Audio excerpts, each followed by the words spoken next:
Hi friends, എല്ലാവർക്കും പുതിയൊരു വീഡിയോയിലേക്ക് സ്വാഗതം. ഇന്നത്തെ വീഡിയോ എന്ന് പറയുന്നത് ട്രെൻഡിങ് ആയിട്ടുള്ള റോസ്മേരി വാട്ടർ എങ്ങനെയാണ് നിർമ്മിക്കുന്നത്, എങ്ങനെയാണ് അതിൻ്റെ ഉപയോഗം എന്നൊക്കെയുള്ളതിനെ പറ്റിയിട്ടാണ്. അത്രയധികം റിസൾട്ട് തരുന്ന ഒന്നാണ് നമ്മൾ ഈ റോസ്മേരി എന്ന് പറയുന്നത്. റോസ്മേരി ഇല വെച്ചിട്ട് നമ്മളിത് റോസ്മേരി വാട്ടർ ഉണ്ടാക്കുമ്പോൾ നമുക്കത് ഫ്രിഡ്ജിൽ സ്റ്റോർ ചെയ്ത് യൂസ് ചെയ്ത് പിന്നെ യൂസ് ചെയ്യാൻ പറ്റും. ഞാനിപ്പം 2 ദിവസത്തേക്ക് രണ്ട് പ്രാവശ്യം യൂസ് ചെയ്യാനുള്ളത് മാത്രമേ ഇവിടെ ഉണ്ടാക്കി കാണിക്കുന്നുള്ളൂ. അതിനായിട്ട് ആവശ്യാനുസരണം 1 ഗ്ലാസ് വെള്ളം എടുക്കുക.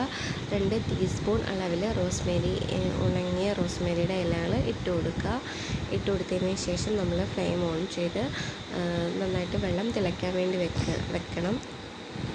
തിളയ്ക്കാൻ വേണ്ടി വെക്കുമ്പോൾ ഇടയ്ക്ക് തീ കൂട്ടിയും കുറച്ചും വെച്ച് തിളപ്പിക്കുക. കാരണം ഒരേ ഫ്ലെയിമിൽ തീ കൂട്ടിയോ തീ കുറച്ചോ വെക്കാൻ പാടില്ല. ഇടയ്ക്കിടയ്ക്ക് തീ കൂട്ടിയും കുറച്ചും കൊടുക്കും. ആദ്യം തിള വരുന്നതിന് മുമ്പ് നന്നായിട്ടൊന്ന് തീ കൂട്ടി വെച്ച് തിളപ്പിച്ചതിന് ശേഷം ഇടയ്ക്കൊന്ന് ലോ ഫ്ലെയിമിലിട്ട് തിളപ്പിക്കുക. കാരണം പെട്ടെന്ന് നമ്മൾ തീ കൂട്ടി വെച്ച് കഴിഞ്ഞാൽ ആ റോസ്മേരി ലീഫിൻ്റെ സത്തുകളൊന്നും നമുക്ക് ആ വെള്ളത്തിൽ ഇറങ്ങി കിട്ടത്തില്ല.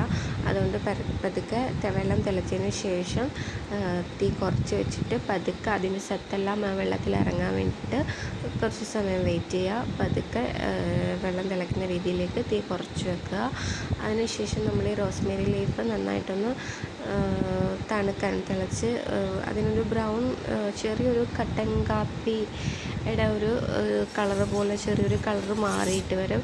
ആ കളറ് വരെ തിളപ്പിക്കുക. തിളപ്പിച്ചതിന് ശേഷം ഈ വെള്ളം ഒന്ന് ആറി തണുക്കാൻ വേണ്ടിയിട്ട് വെക്കും. ഞാനിവിടെ അതിൻ്റെ മണ്ടയ്ക്ക് വന്ന ആ ഒരു ഇതുപോലുള്ളത് ഒന്നും എടുത്ത് മാറ്റുന്നില്ല. ഞാൻ ജസ്റ്റ് ഒന്ന് അരിച്ചെടുക്കുന്നതേ ഉള്ളൂ.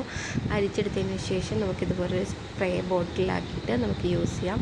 സ്പ്രേ ബോട്ടിലാക്കിയിട്ട് യൂസ് ചെയ്യണമെങ്കിൽ ഉപയോഗിക്കാൻ എളുപ്പമാണ്. അതുകൊണ്ടാണ് ഇങ്ങനെ ഒരു ബോട്ടിലാക്കി വെക്കുന്നത്. ഫ്രിഡ്ജിൽ വെക്കാനൊക്കെ എളുപ്പമുണ്ട്. അതല്ല നിങ്ങൾക്ക് ഡെയിലി യൂസ് ചെയ്യില്ല, 2 ദിവസം കൂടുമ്പോഴോ അല്ലെങ്കിൽ 3 ദിവസം കൂടുമ്പോഴോ യൂസ് ചെയ്യാവൂ. അങ്ങനെ ആണെങ്കിൽ കുളിക്കുന്നതിന് മുമ്പ് തലയിൽ സ്കാൽപ്പിൽ തേച്ചിട്ട് നമുക്ക് പിന്നീട് നോർമൽ വാട്ടറിൽ തല കഴുകാം. അല്ലെങ്കിൽ രാത്രി കിടക്കുന്നതിന് മുമ്പ് തലയിൽ നന്നായിട്ട് സ്പ്രേ ചെയ്ത് മസാജ് ചെയ്തിട്ട് നെക്സ്റ്റ് ഡേ തല കഴുകാം. എല്ലാവരും യൂസ് ചെയ്യുക. അടിപൊളി റിസൾട്ടാണ്. വീഡിയോ ഇഷ്ടമാണെങ്കിൽ ചാനൽ ഒന്ന് സബ്സ്ക്രൈബ് ചെയ്യുക, ലൈക്ക് ചെയ്യുക, കമൻറ്റ് ചെയ്യുക. Thank you.